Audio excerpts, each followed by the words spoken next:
Graça e paz, irmãos. Essa mensagem aqui é específica para todos os pregadores, para aqueles que pregam no púlpito de uma igreja, para aqueles que pregam em grupos menores, para aqueles que gostam de compartilhar o evangelho aonde quer que for. Então, de certa forma, todos nós somos pregadores. Nós devemos pregar o evangelho primeiro para nós mesmos, falar das verdades do evangelho para nossa alma. Precisamos falar do evangelho para nossa família, familiares, amigos de trabalho, e alguns de nós Deus tem levantado para pregar para toda a igreja, para grupos maiores, conferências, e cada um Deus usa num ministério diferente, mas todos nós, sem exceção, devemos pedir que Deus nos dê um coração sincero, íntegro, honesto, seja para pregar para um grupo desconhecido de pessoas, ou seja para pregar numa conferência. A motivação do coração, o nosso desejo, a intenção tem que ser pura e reta diante do Senhor, seja qual o lugar for e o tanto de pessoas que irão ouvir a pregação.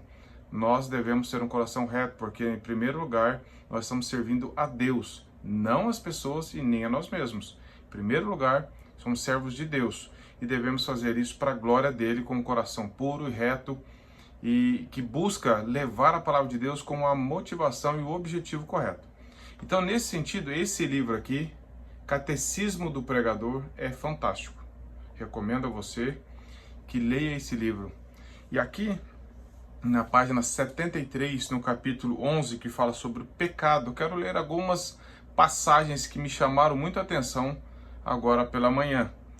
Ele sempre começa esse livro com uma pergunta e uma resposta. E a pergunta que ele faz aqui é: como o primeiro pregador pecou?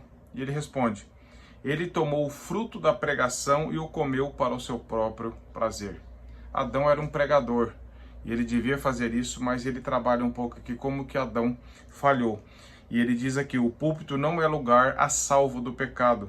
Ao contrário, todo tipo de maldade surge quando homens preparam e pregam sermões. Depois ele trabalha algumas características que levou Adão e Eva a pecarem. Ele fala de rebelião, traição, ambição, desejo desenfreado, incredulidade, ingratidão e assassinato. E no fim do artigo que eu queria ler para vocês, ele trabalha essa questão da seguinte forma: para nós pregadores, para você que prega a palavra também. Ele diz, abre aspas, nós não nos aproximamos dele, de Cristo, apenas a fim de receber graça capacitadora para pregar a pecadores. Aproximamo-nos dele a fim de que, como pregadores, receber a graça perdoadora para nossos pecados. Há momentos em que todo pregador precisa fazer um balanço. Como estou pregando? Por que estou pregando? Degradei o santo ministério da pregação, transformando-o num projeto profano de servir a mim mesmo? Aí ele traz, eis algumas perguntas para nos ajudar a avaliar se o pecado insinuou em nossa pregação. Primeira pergunta: o que acontece em meu coração quando as pessoas me agradecem pela pregação? Agradeço prontamente a Deus em silêncio por elas terem sido abençoadas? Ou me vanglorio por minhas habilidades como pregador? Segunda pergunta: quando prego um sermão terrível, por que isso me deixa arrasado? Por não achar que as ovelhas de Cristo foram alimentadas, ou pelo fato de meu ego não ter sido massageado? Pergunta 3: prego para servir a meus ouvintes ou para satisfazer minhas expectativas? Escolho passagens para o púlpito por saber que servirão às necessidades de meus ouvintes ou por preferi-las e achar que as prego bem? Pergunta 4.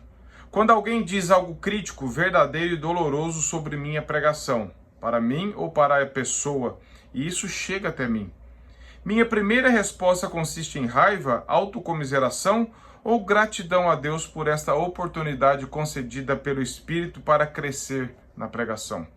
Pergunta 5. Devo adotar tons e estilos de pregação diferentes ou talvez pregar sermões mais curtos para alcançar meus ouvintes de forma mais eficaz? Ou o orgulho e o medo me prendem à pregação costumeira? Pergunta 6. Já tive coragem de perguntar às pessoas mais próximas a mim, esposa ou líderes da igreja, sobre minha pregação? Estou preparado para uma resposta honesta e amorosa ou desejo continuar justificando meu ministério exatamente como ele é? E ele termina assim: essas são perguntas incômodas, mas precisamos fazê-las. Na presença de Deus, o Espírito Santo assegura ao nosso coração contristado que não temos nada a temer. Que ele nos dê a graça de sermos pregadores mais verdadeiros por amor a Cristo. Fecha aspas.